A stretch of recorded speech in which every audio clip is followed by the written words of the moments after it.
Hi, welcome back. ಈಗ 5 ನಿಮಿಷದಲ್ಲಿ super ಟೇಸ್ಟಿಯಾಗಿರುವಂತಹ rasam ಮಾಡೋದು ಹೇಗೆ ಅಂತ ನೋಡೋಣ.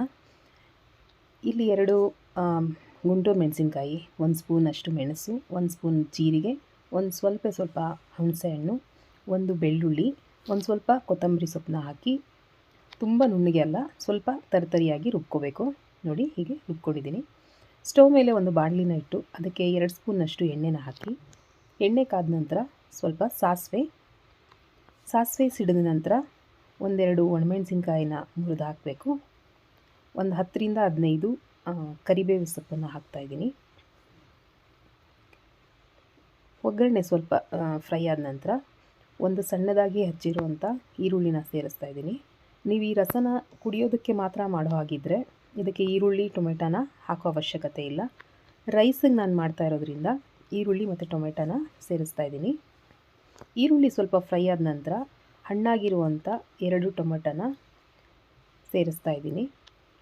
ಟೊಮೆಟೊ ಬೇಗ ಬೇಯಲಿ ಅನ್ನೋ ಕಾರಣಕ್ಕೆ ಸ್ವಲ್ಪ ಉಪ್ಪು ಹಾಕಿದ್ದೀನಿ. ಟೊಮೆಟೊ ಪೂರ್ತಿಯಾಗಿ ನುಣ್ಣಗಾಗಿ ಬೇಯಬೇಕು, ಅಲ್ಲಿವರೆಗೂ ಬೇಯಿಸ್ಕೋಬೇಕು. ಮುಚ್ಚಿಟ್ಟು ಬೇಯಿಸಿದ್ರೆ ತುಂಬ ಬೇಗ ಬೇಯುತ್ತೆ. ನೋಡಿ, ಈಗ 5 ನಿಮಿಷ ಆಗಿದೆ. ಟೊಮೆಟೊ ಪೂರ್ತಿಯಾಗಿ ಮ್ಯಾಶ್ ಆಗಿದೆ. ಈಗ ನಾವು ರುಬ್ಬಿರುವಂಥ ಖಾರನ ಹಾಕಿ, ನಿಮಗೆ ನೀರು ಎಷ್ಟು ಬೇಕೋ ನೋಡಿಕೊಂಡು ಸೇರಿಸ್ಕೋಬೋದು.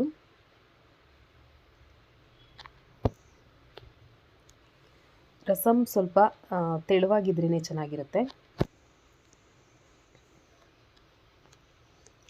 ನೋಡಿ, ನಾನಿಷ್ಟು ನೀರನ್ನ ಸೇರಿಸಿದ್ದೀನಿ.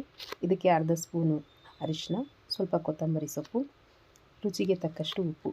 ಆಗಲೇ ಟೊಮೆಟೊಗೆ ಸ್ವಲ್ಪ ಉಪ್ಪು ಹಾಕಿದ್ರಿಂದ ನೋಡಿಕೊಂಡು ಸ್ವಲ್ಪ ಹಾಕ್ತಾಯಿದ್ದೀನಿ. ಇದನ್ನು ಚೆನ್ನಾಗಿ ಮಿಕ್ಸ್ ಮಾಡಿ, ಈ ಹಂತದಲ್ಲಿ ನೀವು ಉಪ್ಪು, ಹುಳಿ, ಖಾರ ಕರೆಕ್ಟಾಗಿದೆಯಾ ಅಂತ ಚೆಕ್ ಮಾಡ್ಕೋಬೋದು. ನಿಮಗೆಲ್ಲ ಕರೆಕ್ಟಾಗಿರೋದ್ರಿಂದ ಮುಚ್ಚಿಟ್ಟು 2 ನಿಮಿಷ ಕುದಿಸಿದ್ರೆ ಸೂಪರ್ ಟೇಸ್ಟಿಯಾಗಿರುವಂಥ ದಿಢೀರ್ ರಸಂ ರೆಡಿಯಾಗುತ್ತೆ.